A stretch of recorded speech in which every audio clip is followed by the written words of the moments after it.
Welcome to Paw Print Academy, your blueprint to raising better dogs. My name's Ryan, and I'll be your host for this journey. I've got my trusty co-host here, Brianna. Hello. And together we're bringing you real-world training insights built on leadership, structure, and proven methods. We record this podcast with live clients on the line in one take with live, unscripted questions and answers. At the end of the day, this podcast is a lot more than just teaching your dog to sit or stay. It's about building trust, creating calmness, and becoming the kind of leader your dog truly needs. We do that with our 3-pillar method of trust, obey, and perform. Together, we'll show you how these 3 pillars shape every step of training. Thanks for being here. Let's get started.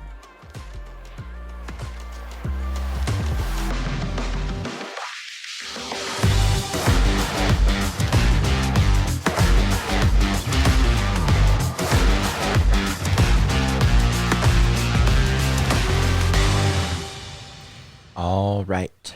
I've got it. All right. Don't worry. I've got it. All right. Episode 24, digging and yard destruction. Oh. Why dogs do it and how to stop it. Today's going to be down and dirty, quick. Right. Save the grass. Save the grass. Save the grass. It's just the right season. Yeah. So we're in Eastern North Carolina, and it's just the right season for all of the grass to be super vulnerable. Right. I mean, it kind of always is over here with the amount of sand in the soil. Right. Yeah. The grass never really grows that Not well. very good. But regardless, we got to save the grass. Yep. So tonight is about digging, and there are about 1,000 things going on here. But we are going to make it work tonight. So episode 24, we are cruising right along. We are like halfway through our 1 year, almost halfway through. I guess we got like 2 more episodes.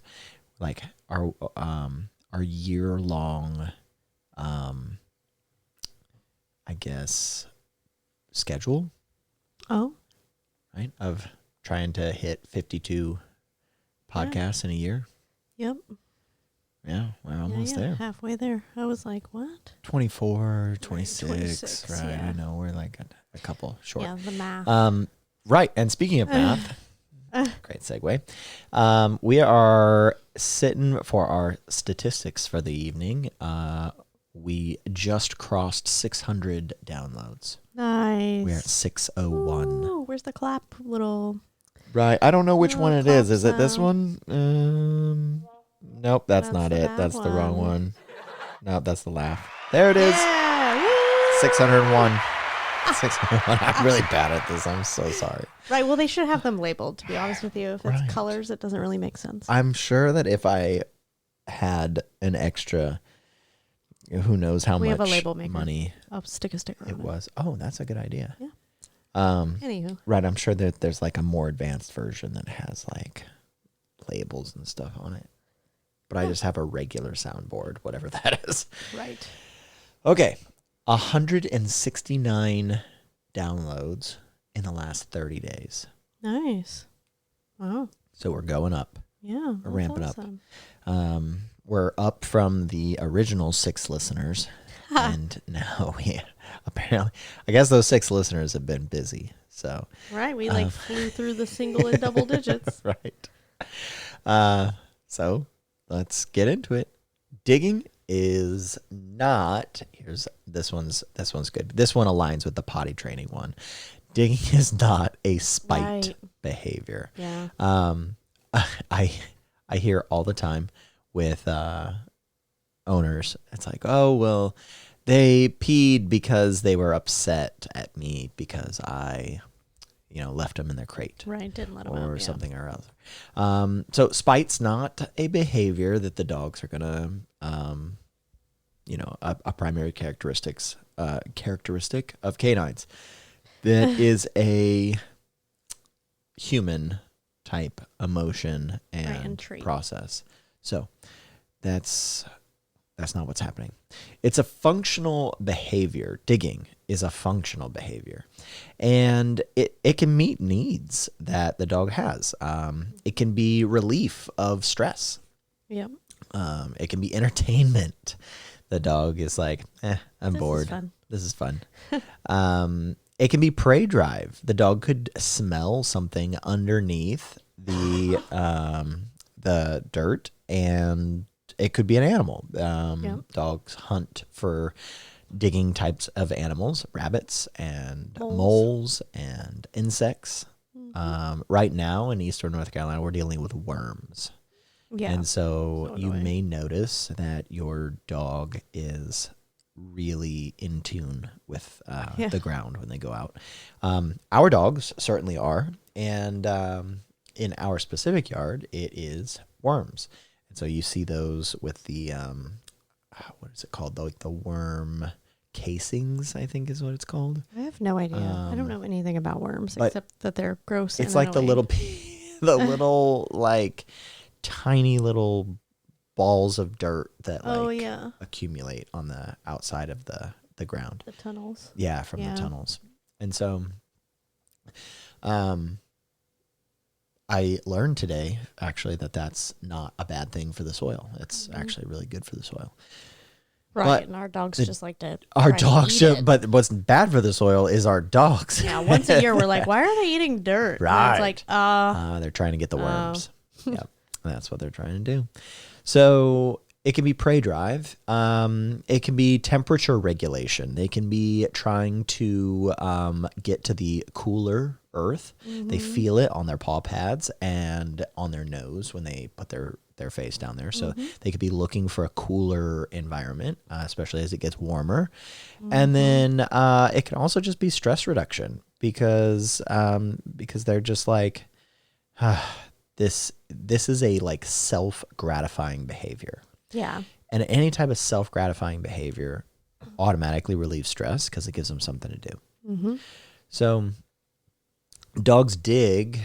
Additionally, dogs dig because it works, right? When a dog digs the first time, they're like, that was pretty cool. Like, look at this. Look what I did. And if you've ever seen a dog when they have like dug a really big hole, they're so proud of it. Yeah, they're like, look, I almost got to China. Right. You see it? Look at it. Look at it. I did so good. And so when they do that, they right, it's something that is rewarding to the dog, and they're like, yeah, I did that. So stopping the digging requires removing the payoff, right? We've got to like separate the dog from that payoff moment where they're like, yeah, I'm super excited and stoked about this. And we've got to meet their underlying needs so that we have the ability to actually teach an alternative rather than constantly chase their like self-gratification. Yeah. All right. Because there are some dogs that are just like relentless with it sometimes. And I know like if it's one or two holes, right, it's like, man, that's inconvenient. But when you have a digger, like a true digger, they can get out of hand quick. Right. For sure. Yeah. Right, because it just expands. It goes crazy. So digging always serves a purpose for the dog, though. Dogs don't do anything. And before I even go down that road, I was going to finish my sentence. Dogs don't do anything that's not rewarding in one frame or another. Dogs don't do useless activities. They don't see the point, and they're very logical. They're like, that's not going to pay off, so I'm not going to do it. But before I go down that road, the theme, you're going to notice that there's a lot of points on this. This being like our fourth, I think. I think this is like our fourth episode of the series about like common issues, common problems that owners have. We talked about counter surfing, and we've talked about barking, like nuisance barking. We've talked about a couple of these different behaviors. Right now I'm like trying to rack my brain on what last week was. 23. Wasn't it counter surfing? Counter surfing. No, it was separation anxiety. Oh, that's right. Right. Separation anxiety, chewing and destructive behavior, excessive barking, and then counter surfing and food stealing. All right. So the counter surfing one is so clear in my head still for some reason. Right. It's a big one. Yeah.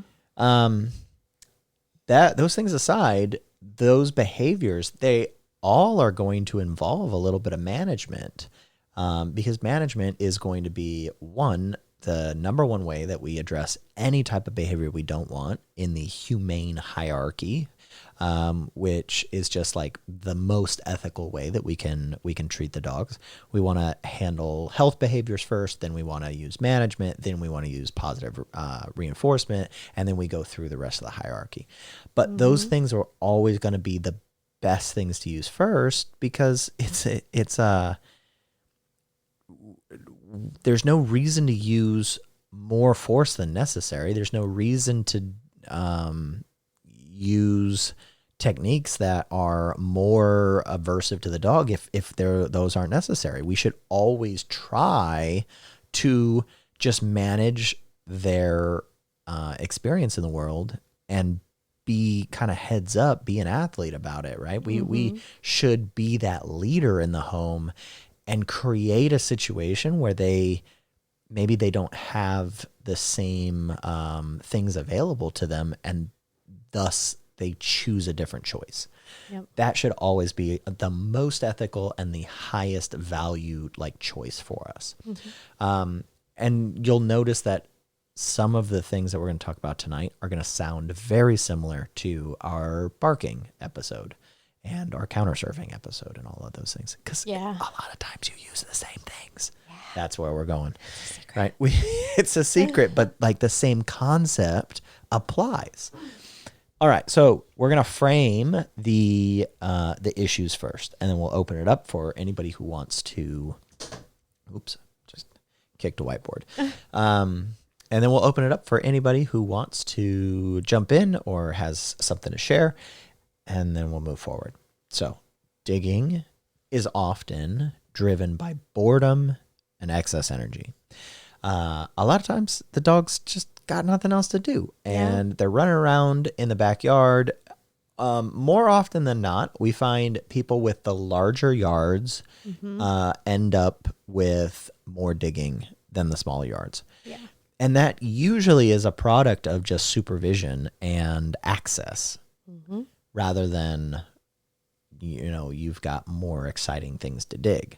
It's more just, oh, well, the dog can go all the way to the back of this yard and they don't really feel like you're there. Or they don't feel like there's, someone watching them or whatever. And then they're like, I'm going to try this. And then if it works, then they continue. Some dogs dig to cool down or create some comfort for themselves. So if they're outside for a very long period of time, one, it's that same concept. They're bored. They don't have anything to do. They're looking for stuff to do. They're hot. And they're like, I'm going to start doing this. Oh, wow, it's cooler under this, this first layer of grass. And then they're digging and they're like, oh, wow, it's nice and cold down here. This is cool. And then it starts to be a comfort issue. And they're like, oh, this is pretty neat. I can put my face down here and it's cooler. Yeah, my dad has a Great Dane that does that. And she... will do it under the kids' play set or under back behind bushes. Yeah, in the areas. Shaded areas. Because she's like, oh, this dirt is cool. But then also she does it out of boredom because she'll go in the middle of the yard and just dig a crater. A crater. If you put your leg in it, it's up to your knee. Oh my gosh. Yeah, she just digs craters. Right. It's crazy. It's become something that's been... to me. It's become something that's fun. Yeah. Or it's rewarding through one or another. Another thing that can come up is prey drive triggers. So digging when animals are present underground is something that's real hard to turn off. Right, because it's really common in hound breeds and Right. like the dog shepherd smells something, breeds and yeah. or they hear something, or they, Yep. or worse, they see something. Right. They see something move, Right. and then it's it like goes under the outside of a ground, and fence they're or like, something, too. "Oh, Yeah. I'm gonna get this." Mm-hmm. The Before I go on, right? Well, also with the prey drive thing, they, I keep saying that, and it's bothering me. I keep going Oh, and I'm trying to think, and I'm looking at you, and then getting lost yeah, on the I get page. lost on the page. So with the prey drive triggers, sometimes when a dog first digs under a fence, Mm-hmm. it's related to an animal or an insect or something Mm-hmm. that went under that fence. Mm-hmm. A lot of times, that's the first way that they like put all of that together. Yep. Then they realized, oh, I can dig under this fence. Yeah. And then they And then you're in continue, trouble. right? Yeah.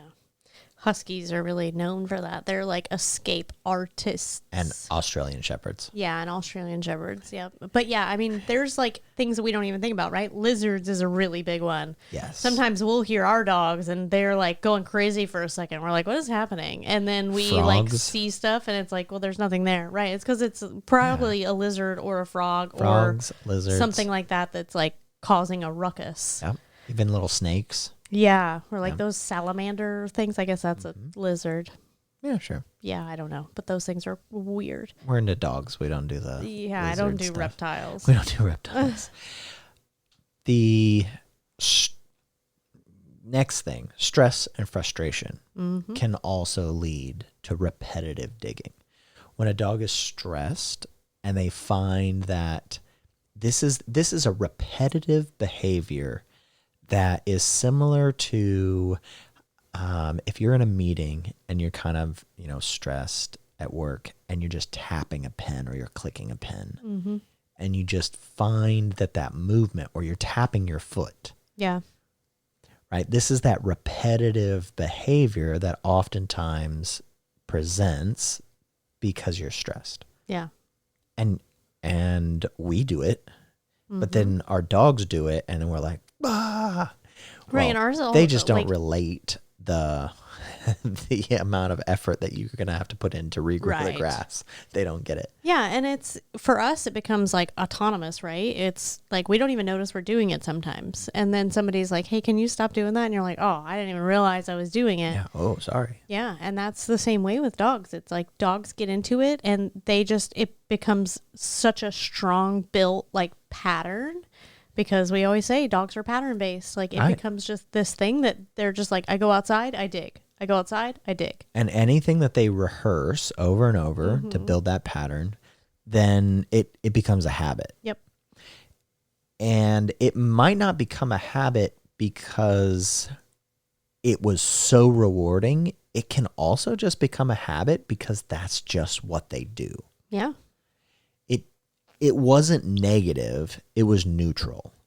Right, especially if there's no other activities in the backyard, right? Because, I mean, I've never seen a dog, like, just randomly stop on a walk to dig, Typically not. Yeah, typically it's just in the backyard that you see people have a problem. Right, because they have so much more access to other things that can draw their attention on a walk. Yeah, exactly. And then They're I've seen sniffing dogs and dig at they're the looking beach. and they're but- right. That's the other one. And But that's just fun.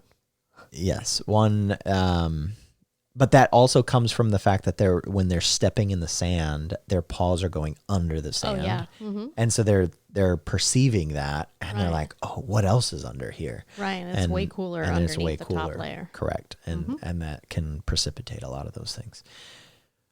Owners, let's talk about why these fixes fail. So owners, oftentimes, we react to the holes instead of changing the actual system that's in place. So we see the holes and we're like, oh my gosh, what are we doing? We got to fix this. But what actually gets fixed? Because just telling the dog, no, don't dig, that doesn't solve the problem. Right. Punishment punishment after digging doesn't teach anything. Nope. It's just like the potty training. Yep. So when we allow the dog, and allow is a strong word because most people are like, well, I'm not allowing it. Well, unfortunately, Right. if we're if we we're not are restricting becoming neutral Yeah. to the situation that Then we is are then allowing. becoming the whole, Yeah. then we're allowing it. Right. The dog is not perceiving that you're not allowing it. Yep. Because to them, everything is supposed to be earned, and we create that concept in the house. But then when they go outside, then everything that they're doing, they're kind of assuming is acceptable. Right. And if you're not there to tell them and they just get to go in the yard on their own without you around and do it over and over again, it's like, right. I always tell people a dog doesn't know what you don't tell them not to do. Yeah. They only know what to do and they create their own things. And so if you don't say, hey, don't do that, I don't like that, then they just think that they're allowed to do it. And so Right. it's definitely being unsupervised in the yard that really just like ingrains the fact that they can just do it over and over and over and get away with it. Because even if you are like thinking that you're punishing the dog after the fact, the dog is not seeing that as a punishment. They already got away with it. It's just like counter surfing, because if they already ate the steak, they already ate the steak. Like there's nothing we can do to take that back. Yeah. The excess freedom is going to also exemplify that, or amplify that is the right word. So the more freedom that we give them, the less supervision we give them, it increases their opportunities. Yeah, especially when it comes to like puppies, right? We always just, it's like, cool, I know it might feel weird to leash up your puppy into the backyard, but it's going to save you a lot of stress. Right. Because puppies will for sure get into things in a yard. And then random exercise misses. Mm-hmm. So a random exercise, what that means. I didn't finish my sentence. Random exercise misses the root cause. Mm-hmm. Okay, so the concept of just, oh, well, they're digging here, so let's go for a walk. Right. Or, hey, they're doing this thing, it just started out of nowhere, so now I'm going to increase their activity. Yeah. We've got to be proactive about it. So we've got to reverse that. By being proactive and working them out throughout the day, but on a schedule, so that they kind of are at a kind of a standard load of exercise and effort, that will help to tax the system and decrease that hormonal, feel of stress and anxiety and all of these other things that they feel, where they're like, I need to do something. And I'm moving my hands wildly while I say this, right? Because I'm like Vibrating, yeah. Right. When you get that like energy pent up and you're like, I just need to do something. I just need to do something. Well, that's the why same little concept. dogs vibrate so much. It's the same concept. And we got to be proactive about that, because randomly increasing their exercise is what misses that root cause. Yeah, for sure. Because if you're not tying the exercises to why they're digging, and like you said, just taking them on a random walk, that's not matching what they are showing you that they have a drive for. And every dog is going to have that different level, Yep. right? That different plateau where you have to meet that in order to get a calm dog. Mm-hmm. So you have to dial that in, ideally before these behavior things pop up. Yeah. You got to, that's one of those things that, like, when they're puppies and they're growing up, you got to dial that in. Yeah, for sure. Puppies are, you got to start early. So, our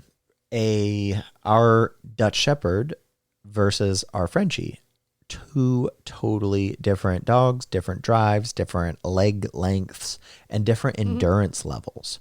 Same right? attitudes. Same attitude. Nice.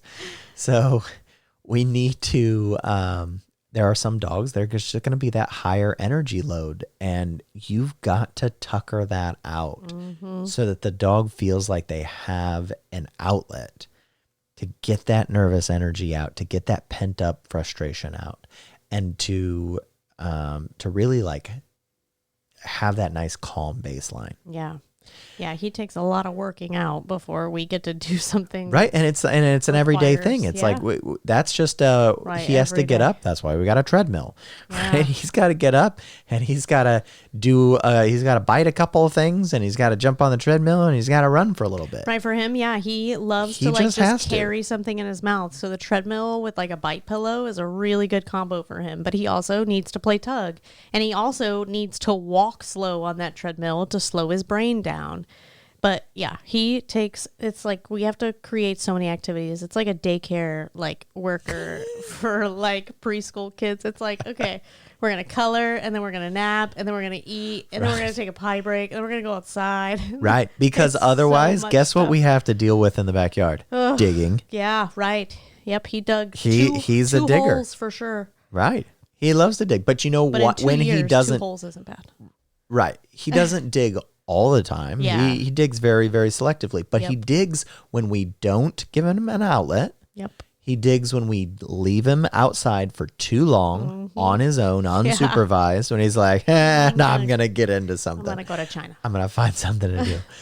Right. And then once he has started that process of digging, Yep. oh, then it's on. Right, and he because started then early. it's that repetitive behavior. He's like, I'm just going to go.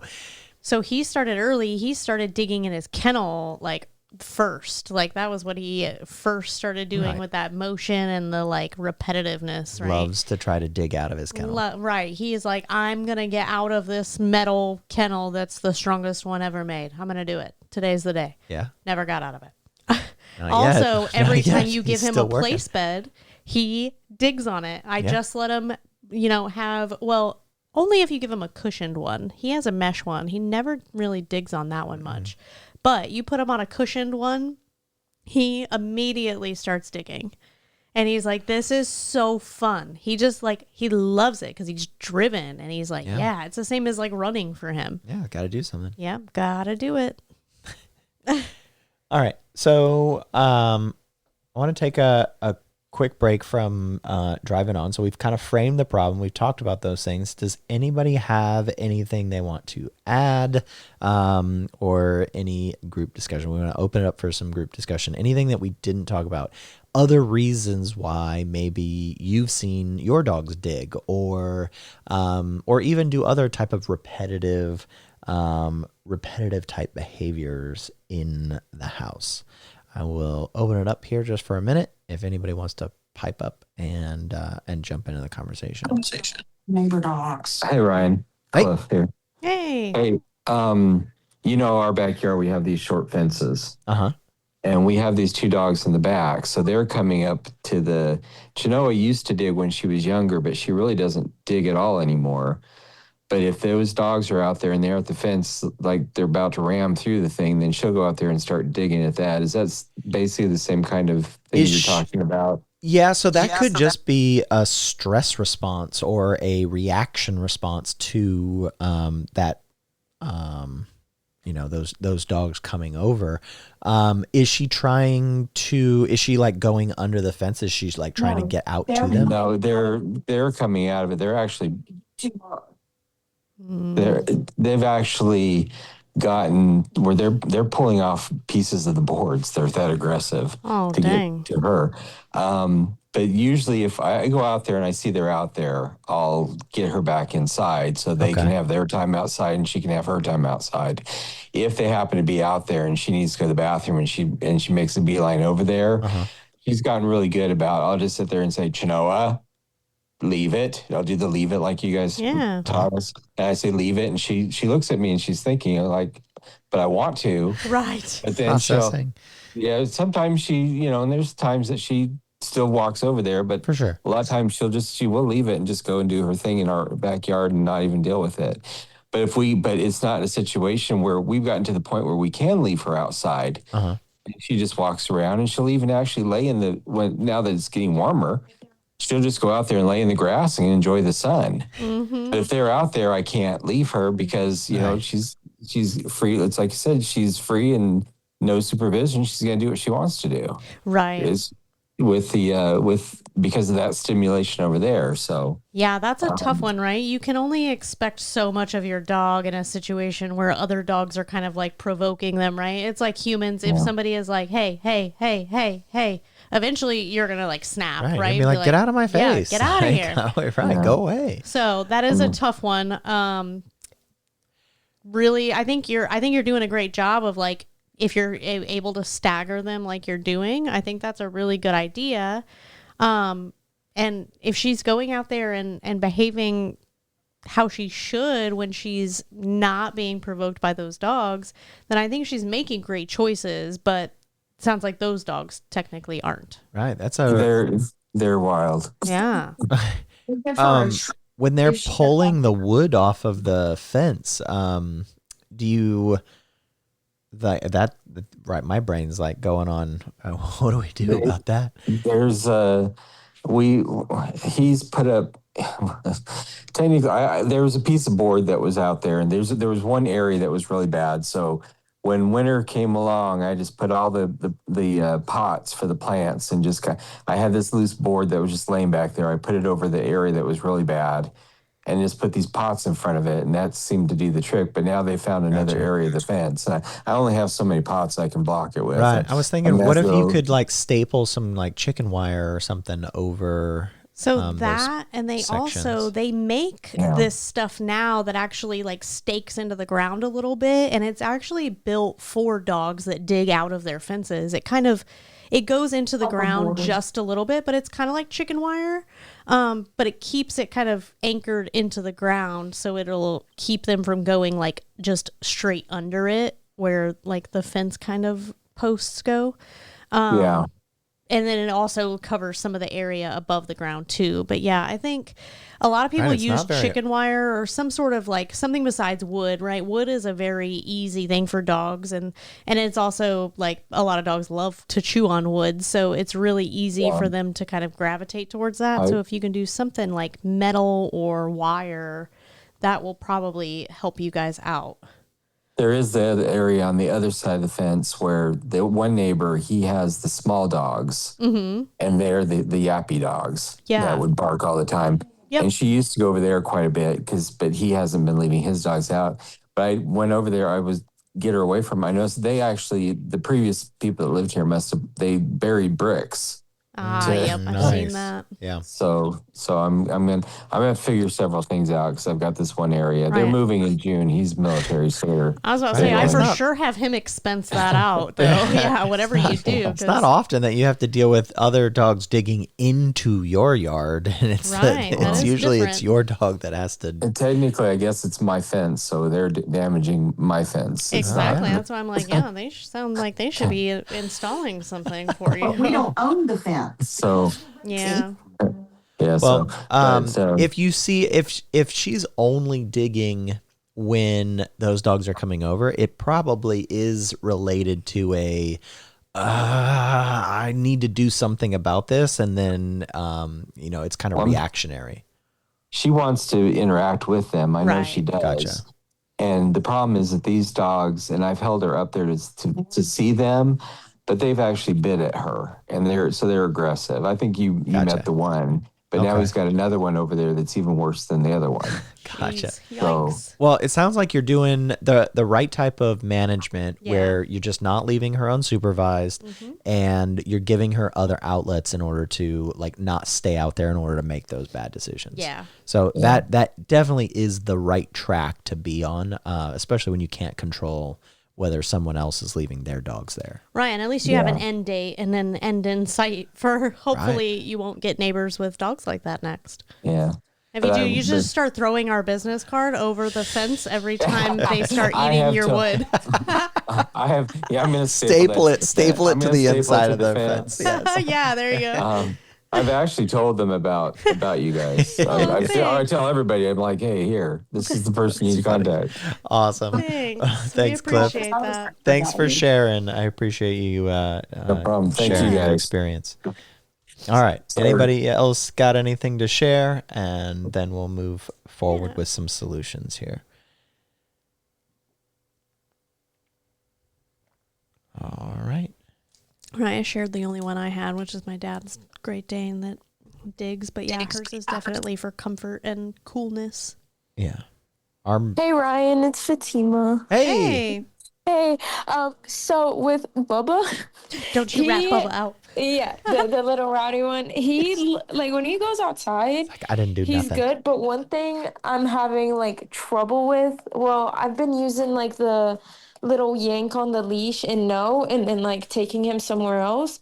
But whenever he goes outside, he literally like puts his nose into the dirt and tries to like follow the ants or whatever bug he could see. And that's that prey drive. I think one time I had to literally like take a bug out of his mouth because I was like, oh my God, what's going on?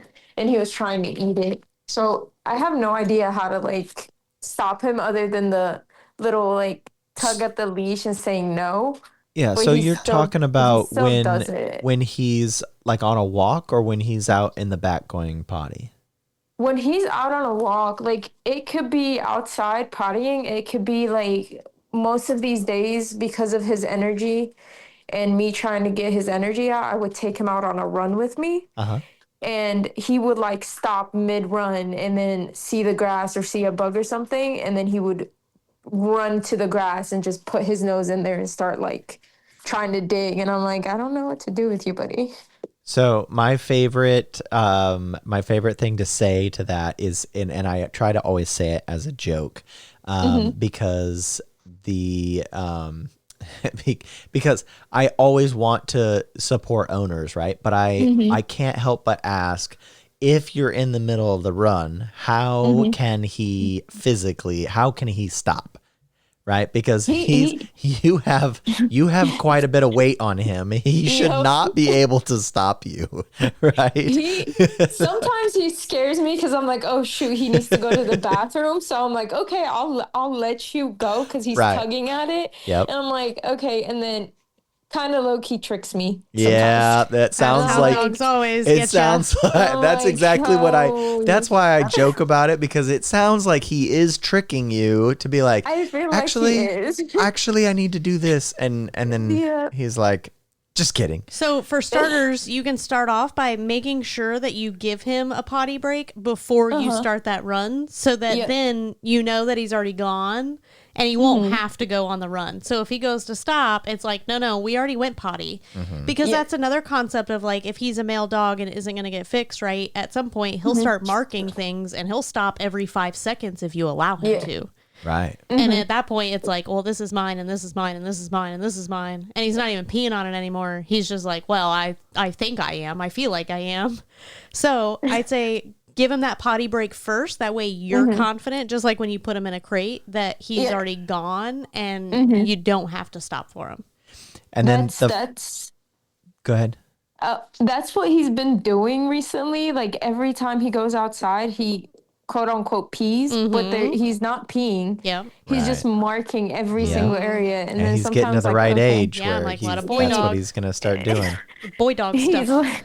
He's like, oh, Mom, I'm just gonna pee everywhere, and then sniff and kind of like take every single bug I see. There's like ants that were walking by, and he was following them. And so I had to, like, the management strategy to this, to answer your question and just to answer it matter of fact, the management strategy to this is to not allow him to stop you. And so that means that if you're still moving forward, that I know for a fact that Bubba is, what is he, like 30 pounds? Yeah. Maybe he's like 35 pounds now. All right. So you, for sure, in order for a 35-pound dog to stop you, we have to basically allow them to stop us, right? Yeah. And so, because as an adult, male or female, we should be able to just drive forward. And so what it ends up being is that, like you said, he tricks you. You're like, oh, well, I need to let him do this. Well, I would say that you probably don't, especially if you're letting him go ahead of time before that run. I would just don't let him stop you. Don't let him pancake out and start sniffing. And that way you don't have to turn off the prey drive once it starts. Okay. And then for like That makes instances sense. where you're just letting him go potty and you're not on a run, right? He's on his own time. You're in our training plan, and I think you've got it coming up in your next lesson. Leave it is going to be a good one for items like that. If he goes to like pull at something or things that he's not allowed to have, that's where we introduce that command. Just like Cliff was talking about with Chinoa, where you can tell them to leave it. And then you can reward them yourself for leaving objects alone. Yep. Okay. Yep. That makes sense. I'll do that with him. Perfect. Awesome. Thank you. Yeah, thanks for the input. I appreciate you jumping in there. Yeah. All right, so now let's talk about how to stop the digging and how to protect your yard, because that is of paramount importance. Right. Don't ask us about what types of grass eat, Right. first off. First of all, we have having 4 dogs, There's we like have 27 blends of grass. In the very backyard. little grass in the backyard. And we have quite But a we're bit. trying. We're trying hard. There's enough. Okay, so It's just a control lot of number different 1. types. Control the we need to control the rehearsal of these behaviors. And so let's talk about how we do that. 1, we supervise. 1, we supervise all yard time. This is identical to all of these other bad behavior type things that we've talked about in previous weeks. We have to supervise. If you aren't there and you're not watching, you can't affect a change. And that's just it's just the unfortunate reality. I totally empathize with the concept that, hey, things are busy. You can't watch your dog all the time. Yep, I understand. But if you can't watch your dog, you also can't really keep them from digging in a fair and ethical way. We've got to interrupt the digging as it's happening and prevent it with supervision. Number 2, we can provide replacement behaviors outdoors. And here's where we start to get into how we can actually prevent it, whether you're watching it or not. We can reward and provide replacement behaviors. By giving your dog something else to do outside, you create another a something for the dog to do instead. And so instead of them being bored out of their minds, there are these things called jolly balls. They're kind of like these big plastic weighted balls that a dog can like push around, and they can't really bite. So they can't like get their mouth around it because it's like 12 inches around or, Right, they or, also or have 12 ones with inches in handles. diameter. And there's some with handles, and there are a bunch of different things. But there's something that you can get your dog to allow them to interact with something to be less bored. Yeah. Right? That's what we're talking about here. Did you get through the legal digging outlet? Did you give an example of one? 'Cause No, I we have. haven't done that yet. Okay, go ahead. That's the next. Oh, Go for it. Yeah. Oh, All right. so- So the next one is create I put legal. you did.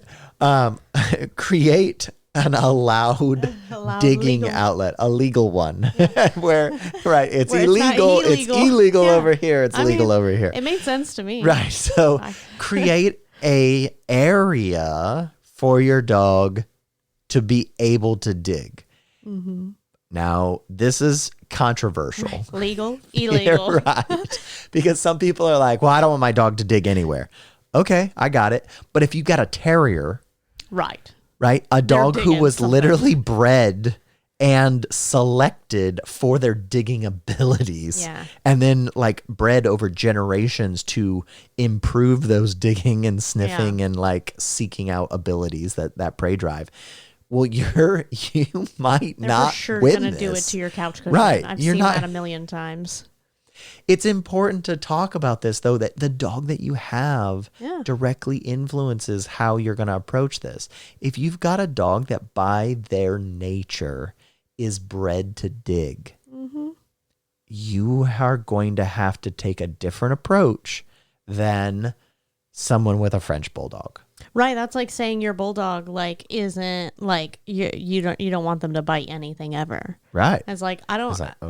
not sure what you think that those fat jowls were made for, but they were for sure made for biting things. Right. So they they're were gonna bite bred something. and selected for that. Yeah. So Also, legal digging okay, go outlet. for it. I'm so excited. go for Only because nobody ever really thinks of this one, and it's such a genius one. And some dogs will like it, and some dogs won't. It depends on your dog. lay it on us. The nail boards. Have you ever seen those? Yes. It's literally a slanted piece of like sandpaper that trims your dog's nails, grinds them as they dig. Some dogs love it. Some dogs won't touch it. They're going to be like, what? Right. But it's a digging behavior. It's that Yeah. repetitive digging behavior. Yep. It solves two problems for you at the same time. Yeah. How would you institute it though? Right. I was going to say, you might have to mark some digging first. Give them some legal Yeah. digging area. Yeah, give them some legal digging area to mark it so that you can like put it on cue and shape it and things like that. Right. So when you create a, I can't stop saying it. I When know. you create a legal digging area, you can also start teaching your dog to dig there. Yeah. And how do we do that? Well, you can put something in the ground that they can Right. dig up. Yeah. Put something that Some smells dogs bury good, their own right? stuff. Take like a bone or take a Kong with some peanut butter or something that's yummy smelling in it and put it just below the surface. And then but only in that area. Another trick here is that create a boundary to this area. So it needs to have some sort of visible boundary, Right. whether it's like a literal like bordered flower bed or you've Or like a got some sandbox decorative is brick a good around idea. it or a sandbox. All of those things are options for legal digging areas. A kid's sandbox is an excellent option Yeah, super because good one. you can put that on concrete. You can Yeah. put that on the back porch and it's like, no, you can dig in here, Right, it doesn't but you have to be can't dig huge. in the grass. Yeah. That way, it's even more effective because now the sand and the dirt have two different feels to it. And you're like, no, don't dig in the grass. Here, dig here. And then you reward it. This is the same concept as teaching a dog that's very bitey to bite a tug toy and not bite your hand. Yeah. Right? It's like, no. That feels very different. When you bite me, you bite a person or a hand, that feels very different than you biting this plush like tug toy.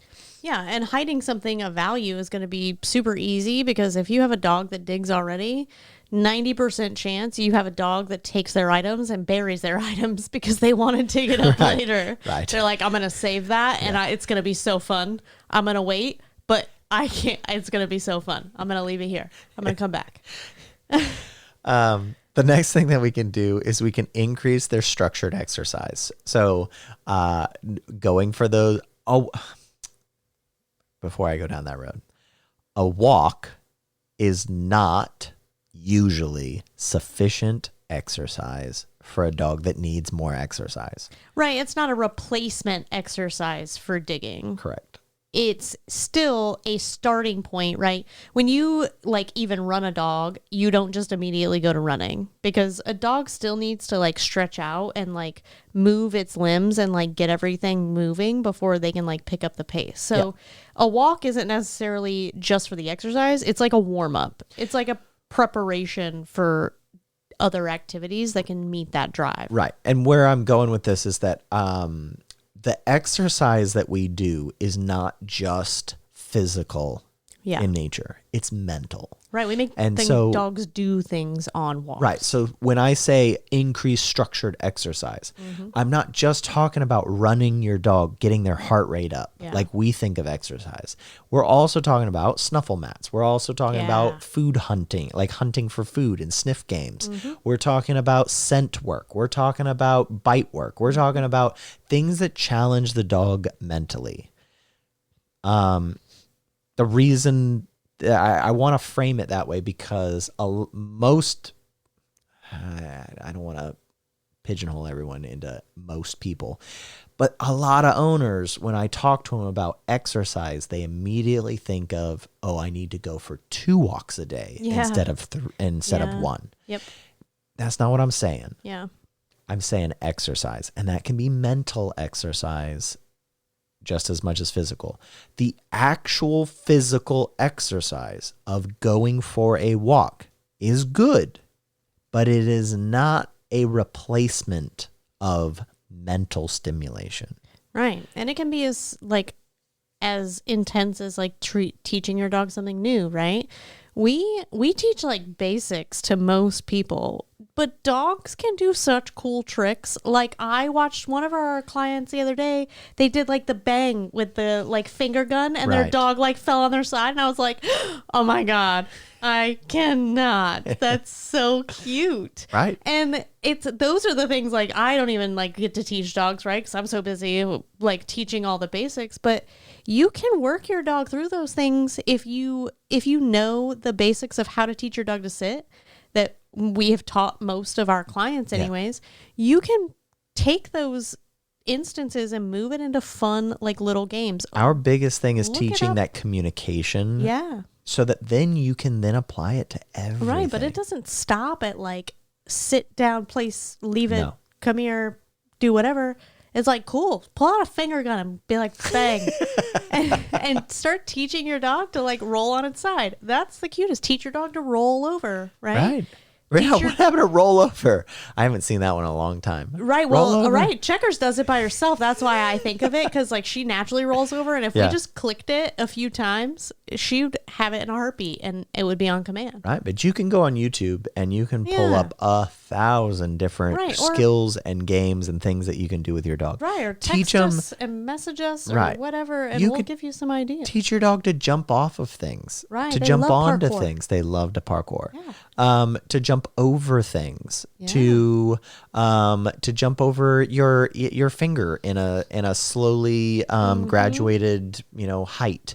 You can teach them to jump to bounce off of things, to like rebound off of a tree or a wall. Teach them to go around something. Yeah, that's a fun one. Fun. I did get to do that one with an Aussie one time, and it was like out and around, which was just like teaching it to go one way around a cone and then back the other way around the cone. That was a good one. Right, I but loved those that things one. are so cool because they they're are all mentally stimulating. Yeah. I watched a video of a pug the other day. You never see pugs doing anything.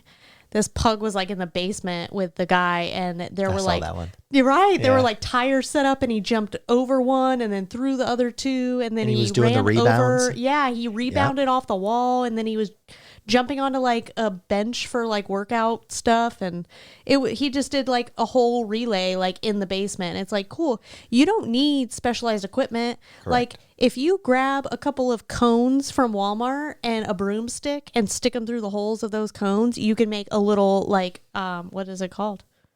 A little thing like an agility jump over. A jump. My brain is done. I don't know what it's called. There's a name for it. I don't know. But yeah, you can build a little jump that your dog can like learn how to go over or under or weave around, I've used like different little bottles that I've set up. A hurdle. Thank you. Gosh. Right, that was never going to come to me. That wasn't even on the tip of my tongue at all. But you can use everyday household items to teach your dog cool new things. I love touch. That's my other favorite. That's a fun one. Touch is a really great one. So fun. I know we've gone way off the side here. Sorry. Do you have any science lessons? We didn't do any science lessons. I don't have any science lessons. Okay. Just play fun games with your dogs. Play fun games with your dog. Teach them new things. Touch is super fun. Yeah. You can teach touch with either a targeting device, which is like a little ball on the end of a microscopic stick. Is that what it's called? Microscopic, telescopic. Yeah, stick. on a telescoping stick, right? You can another really successful My brain is toast. Regardless of that one, we're going to set that one to the side. What we can do is we can teach a dog to touch a Post-it note. Yeah, that then you can take that Post-it note day, I know. and you can put it on everything. Yeah, you can teach your dog to turn on a light. Right. You can That's teach how your you dog. do it. We got one of those automatic like treat feeders where we teach them like the dog touches the button and the food dispenses out of this little like thing on the other side of the room. Yeah. The dog's running back and forth, and then they're like, "Oh my gosh, I found this magic button so over fun. here, and it spits out food way over there, here." Right. So many dogs love that, and that's like fun. mental exercise and physical exercise at the same time. Yeah. It's like feed your dog breakfast that way and tell me how tired they are when they're done. Yeah, for sure. So those are all things. To bring this back to digging, Yeah, is to get your dog all to of not those dig. things, right? Are things that we can increase their mental stimulation and fulfillment in all these things that reduce about at least 3 of the main reasons why a dog starts digging. Yep. Right? We decrease boredom. We decrease that. Let me go back to the very first thing. Right. Not so much the prey drive, but the stress reduction. Oh, I got you. Right. Relief, entertainment, stress reduction. All of those things were things that we named on the very, very beginning of this this episode. The last thing that we do is we reward their calm, good choices, because we've got to reward them when they're making good choices. And that can be as simple as them not digging. Yep. Right? Give them cool. I left you for 20 seconds out there and you didn't dig. Awesome. Great job. Let me throw a ball for you. Mm-hmm. Hey, awesome. Let me do this. Let me do that. All of those things, we've got to give them some enrichment that came from the fact that they were successful and they didn't go off and invent their own activities. Yep. All right. With that, let's open it up for any additional questions, comments, concerns, anything from anyone who is listening right now. I'll give you just a minute and then we'll go right into listener projects.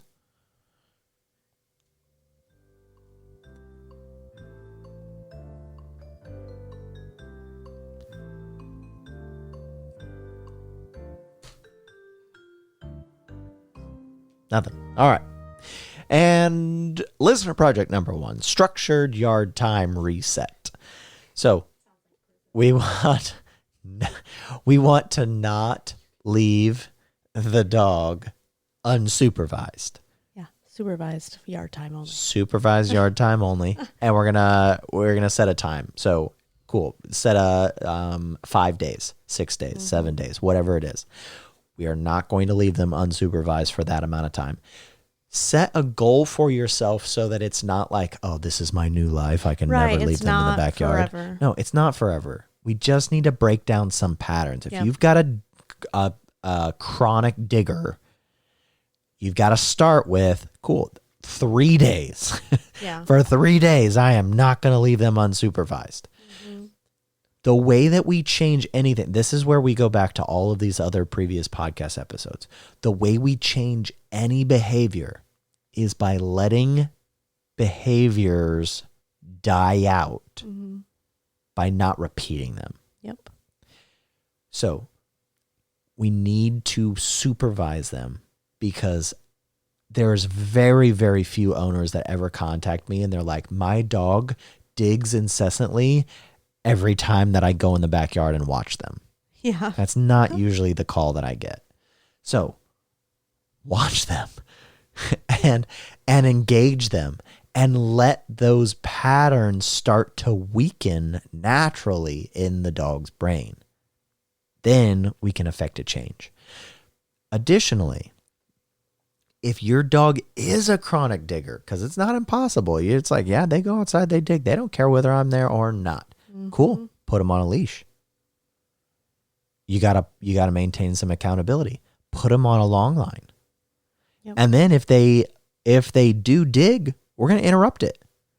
Interrupt the digging calmly and redirect them towards a behavior that you do want. Don't just tell them, no, don't do that. No, don't do that. Tell them, no, don't do that. And then give them that redirection. Do this instead. And then keep track. Keep track of your attempts. Keep track of your progress. Actually write something down and journal. When we get to May 1st and we get to our launch date for the Paw Print Academy app, I am super, super excited for people to start using this. And it's an entire, the app and the AI features and all of the planning and the courses, it's all built around a simple concept, which is logging and journaling. If you journal and you keep track of your dog and you just keep track of where you are, you will make more progress. Yep. 100% across the board. But you've got to know where you are in order to decide where to go. You cannot get where you're going by looking in the rearview mirror. All right.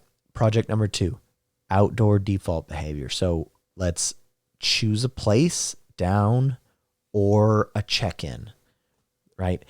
Choose something that you want your dog to do, and then practice that outside when the dog normally would be digging. So put a place bed outside. Ask for a down. Ask the dog to come check in with you. Play fetch, something, but do it reliably, consistently, and replace the bad behavior with that new behavior. Practice it daily. Practice it outside. Practice it in replacement of that bad behavior, that digging. And then reward that good behavior. Yep. That's how we're going to make that change. All right. That's what we got for you tonight. Thanks for tuning in. If you are listening on Spotify podcasts or what Amazon has their own thing, if you're on the RSS feed, wherever you are, if you're listening on Apple Podcasts, give us a rating. Let us know how we're doing. Leave us a comment. Leave us a message. Send me an email at ryan@topdogtrainingnc.com. Let me know how I'm doing. Let me know what I can do better. I am always, always, always striving to get better. I got a thick skin, so if you can't hear us or the sound's not leveled out or something like that, hey, let me know. Because I won't know if you don't tell me. Thanks for tuning in. Thanks for listening. Thanks for supporting us. I hope that you have a great night. With that, good night. Good night.